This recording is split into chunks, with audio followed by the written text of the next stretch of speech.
Hello guys, welcome back to my YouTube channel. हम लोग NCERT 10th का math यहाँ पे सीख रहे हैं। मेरा नाम हरिमोहन है और मैंने नया अपना ये यूट्यूब चैनल शुरू किया है। पिछले 2 वीडियोस में आपका बहुत सारा प्यार मुझे मिला है, उसके लिए तहे दिल से धन्यवाद। हम आगे का पढ़ना शुरू करते हैं। अब एनसीईआरटी एक्सरसाइज 1.1 पे हम लोग चल रहे थे और 1.1 का तीसरा क्वेश्चन है ये, जिसके अंदर हमें LCM and HCF in following pairs के फाइंड आउट करने हैं with the prime factorisation method. कौन सा मेथड यूज करना है? Prime factorisation method. आपको पहला वाला क्वेश्चन नजर आ रहा होगा 12, 15 एंड 21। इसमें फैक्टराइजेशन जब करेंगे 12 का क्या होता है 12 का जो फैक्टराइजेशन है वो 2, 2, 3, ये आपको फैक्टराइजेशन नजर आ रहा होगा। कर सकते हैं आप अपने आप भी कर सकते हैं। 15 का करेंगे तो 3 इंटू 5 होगा।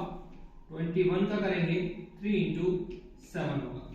ओके, तो इन सब में हमने सबसे पहले क्या करना है, 12, 15 और 21 का हमें प्राइम फैक्टराइजेशन करना है। प्राइम फैक्टराइजेशन जब आप करने जाएंगे तो इस तरीके से पाएंगे। 12 का 2 इंटू 2 इंटू 3, 15 का 3 इंटू 5, 21 का 3 इंटू 7। करना क्या होता है, जब हम एचसीएफ निकालते हैं, पहले हम लिखेंगे कि एचसीएफ क्या होगा। एचसीएफ जब हम लोग निकालते हैं यहाँ पे, तो एचसीएफ में देखते हैं कि हमारा कॉमन क्या क्या नजर आ रहा है। जो एक ऐसा कोई डिजिट जो हमको तीनों जगह पे दिख रहा हो वही हमारा कॉमन होगा। हमको यहाँ 3 नजर आ रहा है, 3 नजर आ रहा है जो कि सब में कॉमन है। इसके अलावा और कुछ दिख रहा है क्या? और कुछ मुझे नहीं दिख रहा। हाईएस्ट कॉमन फैक्टर यहाँ हमारा क्या हो जाएगा? 3। कितना हो जाएगा? 3। अब यहाँ पे आपको अगर एलसीएम निकालना हो तो क्या करते हैं हम लोग? एलसीएम निकालने के लिए 2 की highest power that is 2 into 2, 3 की हाईएस्ट पावर इंटू 3, 5 की हाईएस्ट पावर 5, 7 की 7 और कुछ नजर नहीं आ रहा है। 2 की पावर 2 थी, मैंने 2 इंटू 2 लिख लिया। एक 3 दिख रहा है जो कि सब में कॉमन था, 3 लिख लिया। 5 एंड 7 लिख लिया। अगर 5 इंटू 5 जितने टाइम्स हमको दिख जाएगा उतने टाइम्स हम यहाँ लिख लेंगे। इसका मल्टीप्लाई अगर कर लिया जाए तो हमको एलसीएम मिल जाएगा यहाँ से। 2 इंटू 2 4, 4 3 जा 12, 12 5 जा 60 एंड 67 जा 420। तो यहाँ से हमने एचसीएफ फाइंड आउट किया और एलसीएम फाइंड आउट किया। ठीक है, जो मेथड मैंने यहां लगाया है हम वही मेथड सेकंड और थर्ड वाले क्वेश्चन में भी लगा सकते हैं। यहां 17 के प्राइम फैक्टराइजेशन देखोगे तो 17 अपने आप में एक प्राइम नंबर है, तो मुझे नहीं लग रहा कि इसका कुछ और फैक्टर होगा। एक 17 ही इसका फैक्टर है। 23 का भी फैक्टर अगर देखें हम, जैसे इधर है 17 का तो 1 तो सबके साथ रहता है, इधर भी 1 तो मल्टीप्लाई में लिख ही सकते हो। तो इसको 17 इंटू 1 लिखते हैं, इसको 23 इंटू 1 लिखते हैं और 29 इंटू 1 इसको लिख दिया जाए इस तरीके से। एचसीएफ में देखेंगे आपको 1 कॉमन नजर आता होगा। 1 तो सबके साथ होता ही है, और खासकर जब हम प्राइम फैक्टर्स में प्राइम नंबर्स की बात करते हैं तो प्राइम नंबर में हम देखेंगे कि जो हमारा एचसीएफ आता है किसी भी 2 प्राइम नंबर का वो हमेशा 1 आता है। वो क्यों आता है? क्योंकि 17 के फैक्टर 17 इंटू 1 करे जा सकते हैं। हम सब जानते हैं प्राइम नंबर्स ऐसी नंबर्स होती हैं जिनमें आपको 2 फैक्टर्स देखने को मिलते हैं। ठीक है, एक तो वो खुद नंबर होगी, जैसे कि 17 की बात हो रही थी तो 17 ही होगी, और एक 1 भी उनका एक फैक्टर होता है। तो 17 इंटू 1 इसका, 23 इंटू 1 इसका, 29 इंटू 1 इसका। करेक्ट। एचसीएफ देखेंगे तो जो कॉमन चीजें हैं वो 1 नजर आ रहा है, 1 हो जाएगा। और एलसीएम की बात करें हम तो एलसीएम 17 इंटू 23 इंटू 29। ये जब भी हम प्राइम नंबर्स को लेंगे और उनका एलसीएम निकालने की कोशिश करेंगे, सिंपली आपको क्या कर देना है, जितने भी प्राइम नंबर्स हैं जिनका आपको एलसीएम निकालना है आपको उनका मल्टीप्लीकेशन कर देना है। सिंपली क्या कर देना है? मल्टीप्लीकेशन। ठीक है, आप मल्टीप्लाई कर लेना। मल्टीप्लाई जब आप करेंगे तो कुछ इस तरीके से होगा। मैं मल्टीप्लाई कर देता हूं आपके लिए।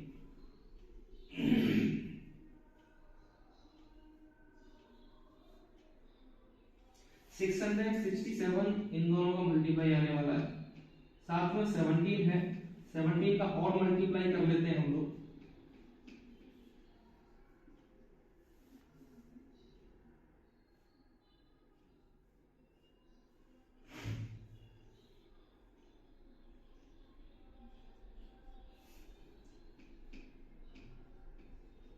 ये इनका एलसीएम आ जाएगा, ठीक है, इनका एलसीएम।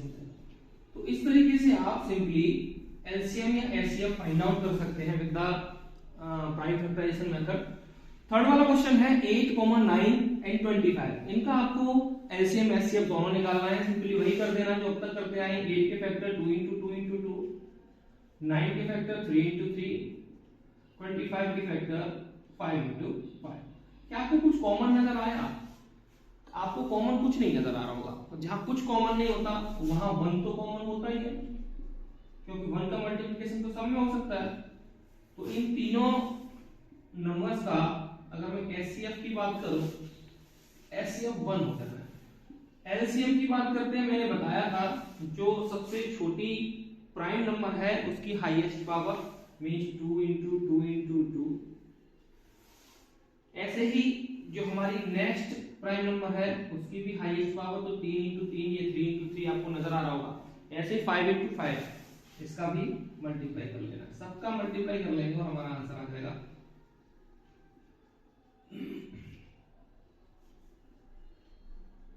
इनका आंसर आया 1800। एलसीएम कितना आ गया? 1800। तो इस तरीके से आप तीनों क्वेश्चंस को सॉल्व कर सकते हैं, ठीक है। सिंपली करना क्या है, प्राइम फैक्टराइजेशन आपको आना चाहिए। अगर आप प्राइम फैक्टराइजेशन जानते हैं तो उसके बाद से एचसीएफ के लिए आपको हाईएस्ट कॉमन फैक्टर देखना होता है। एलसीएम के लिए आपको लीस्ट कॉमन मल्टीपल देखना होता है। तो लीस्ट कॉमन मल्टीपल में यही है 2 की हाईएस्ट पावर ये हमारी 2 into 2 और 2i, 3 अकेला था 3 लिख दिया, 5 और 7 ऐसे मल्टीप्लाई करके लिख दिए। इधर देखते हैं जब भी ये प्राइम नंबर्स होती हैं हम तीनों का मल्टीप्लाई कर देते हैं। और लास्ट वाला जो नजर आ रहा है इसमें भी मुझे जो एलसीएम निकालना है उसमें 2 की हाईएस्ट पावर, 3 की हाईएस्ट पावर और 5 की हाईएस्ट पावर को इस तरीके से लिख देना है। मल्टीप्लाई करेंगे आपका ये डन हो जाएगा, ठीक है। इसके बाद हम चलेंगे नेक्स्ट क्वेश्चन की ओर, तब तक आप लोग इसको नोट कर लीजिए, ठीक है। मैं साइड हो जाता हूं, आप लोग नोट करिए।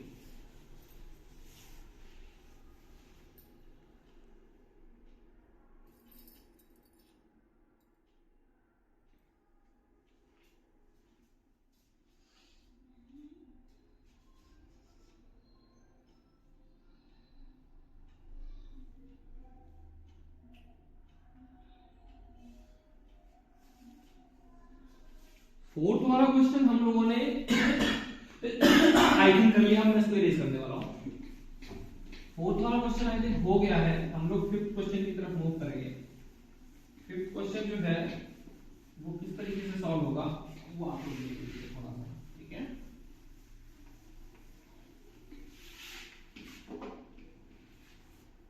फिफ्थ क्वेश्चन ये है, चेक वेदर 6 की power n can end with the digit 0 for any natural number n। Natural number n आपको ये चेक करना है, ठीक है। तो किस तरीके से कर सकते हैं वो देखिए आप। हम जानते हैं कि कभी भी हमें अगर वंस प्लेस पे 0 की नीड है तो हमको जो मल्टीप्लिकेशन चाहिए वो कुछ 2 into 5 की फॉर्म में चाहिए होगा। कभी भी आपको अगर वंस प्लेस पे 0 चाहिए तो हम क्या करेंगे, हम करेंगे कि वहां पे किसी भी तरीके से आपको 2 into 5 का ये फॉर्म नजर आ जाए। जब 6 के फैक्टर आप लोग करते हो ये मुझे 2 into 3 नजर आता है। क्या नजर आता है? 2 into 3। अब इसकी पावर कितनी भी हो, इसकी पावर कितनी भी हो, n का मतलब है नेचुरल नंबर। क्या लिखा है?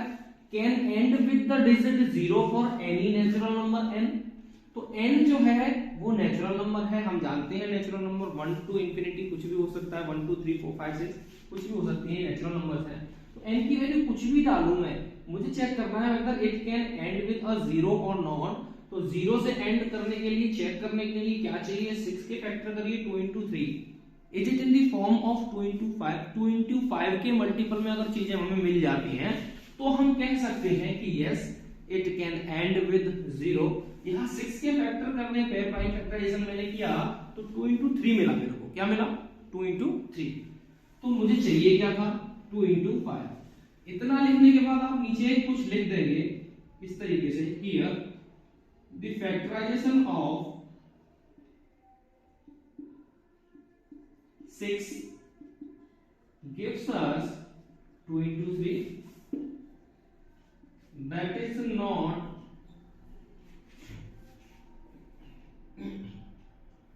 not या फिर ऐसे लिख दीजिए, that cannot give 0 on the ones place because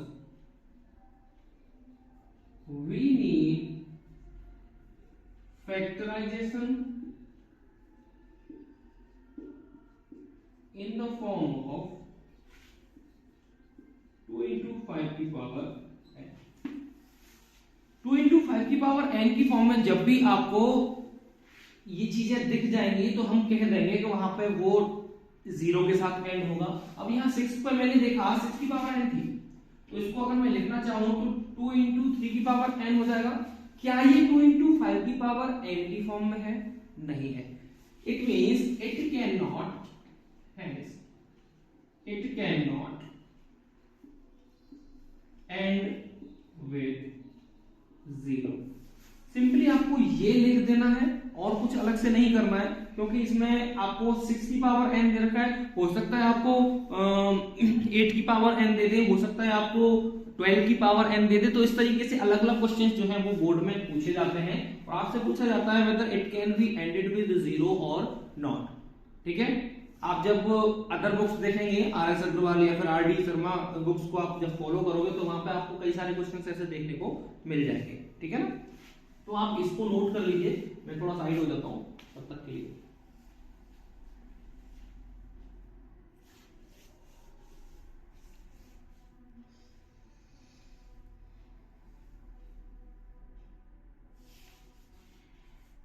या पॉज करके नोट कर लीजिएगा। ठीक है, मैं 6 क्वेश्चन की तरफ चल रहा हूं, क्वेश्चन नंबर 6 की तरफ जाते हैं।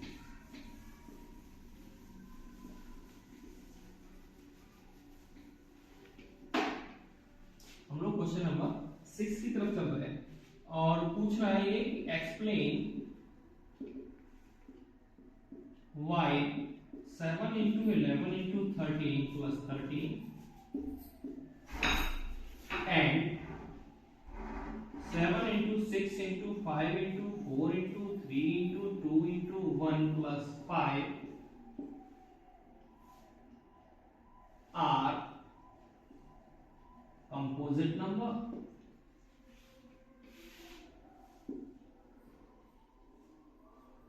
तो आपको ये एक्सप्लेन करना है कि ये जो दो नंबर्स हैं, ये जो कि दे रखा है 7 into 11 into 13 plus 13 एंड दूसरी नंबर जो दे रखी है ये भी एक्सपेंशन की फॉर्म में दे रखी है, जो कि दे रखी है 7 into 6 into 5 into 4 into 3 into 2 into 1 plus 5 दे रखा है।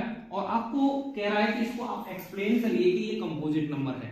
सबसे पहले आपको ये पता होना चाहिए कि प्राइम नंबर्स क्या होते हैं, कंपोजिट नंबर्स क्या होते हैं। प्राइम नंबर के बारे में हम अभी अभी देख के आए हैं। प्राइम नंबर क्या होते हैं? प्राइम नंबर होते हैं जिनके फैक्टर्स की जो संख्या है या फिर जो नंबर ऑफ फैक्टर्स हैं वो दो होते हैं। एक तो वो खुद ही होती है संख्या, जैसे कि 13 हो गया, तो एक तो 13 से ही डिवाइड हो सकता है और दूसरी चीज ये 1 से भी डिवाइड होगा। तो दो फैक्टर्स जिसके होते हैं उसको हम प्राइम नंबर कहते हैं, और जिसके दो से ज्यादा फैक्टर्स होते हैं उसको क्या कहा जाता है? उसको हम कंपोजिट नंबर कहते हैं। ठीक है, हम इसको एक बार सॉल्व कर लेते हैं और सॉल्व करने के बाद इनको हम फैक्टर देखते हैं इसके, क्या फैक्टर 2 से ज्यादा बन रहे हैं। अगर 2 से ज्यादा फैक्टर बनेंगे दोनों के तो हम कह देंगे कि हाँ ये हमारी कंपोजिट नंबर है।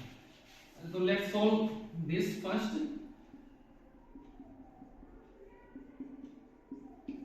आप 13 यहां से कॉमन लीजिएगा तो ये कुछ इस तरीके से बन जाएगा 77 प्लस 1 13 एंड 13 into 78। मुझे साफ साफ नजर आ रहा है, मैं यहां से आगे इसको यही जस्टिफाई करके दे सकता हूं आपको कि ये एक कंपोजिट नंबर है, बिकॉज 13 into 78 ये जब एक्सपेंड किया जाएगा तो 78 के भी फैक्टर अगर मैं करूं तो यहाँ पे मुझे जो टोटल नंबर ऑफ फैक्टर मिल रहे हैं वो 2 से ज्यादा मिल रहे हैं। कंपोजिट नंबर का जो हमारा क्राइटेरिया होता है उसको ये फुलफिल कर, ठीक है ना। तो अगर मैं लिखना चाहूँ इसको तो 13 इंटू, इसको मैं अगेन फैक्टराइज कर दे रहा हूँ 78 को, और साथ के साथ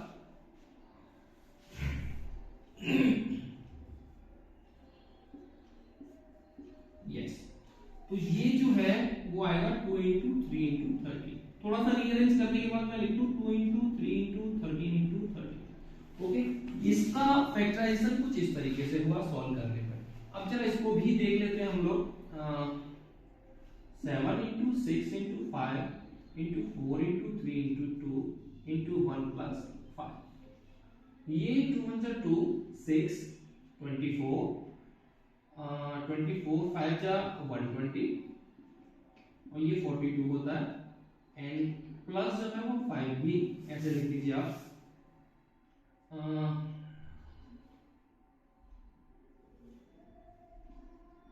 ये कुछ इस तरीके से होगा 5045। अब इस 5045 के फैक्टर अगर हम देखें, क्योंकि पीछे 5 है, 5 से डिवाइड हो सकता है, मैं सीधे 5 से डिवाइड करके दे रहा हूं इसको 5009 और ये 1009 जो है 1009 से, ठीक है, तो ये आया 5 इंटू 1009। ओके, यहां पे भी मैं देख पा रहा हूं कि मोर देन 2 फैक्टर है, क्योंकि 1 भी है साथ में। यहां पे भी मैं देख पा रहा हूं कि मोर देन 1 फैक्टर है, क्योंकि 1 तो साथ में होता ही ऑलरेडी 13 13 3 एंड 2 यहां पे दे रखा है। यहाँ पे नंबर ऑफ फैक्टर मेरे को नजर आ रहे हैं 1 2 3 एंड 4 और यहाँ पे 1 2 3। दोनों ही केसेस में नंबर ऑफ फैक्टर जो है वो 2 से ज्यादा है ना। Here for both the numbers the number of factor are more than 2, so we can say that both the numbers are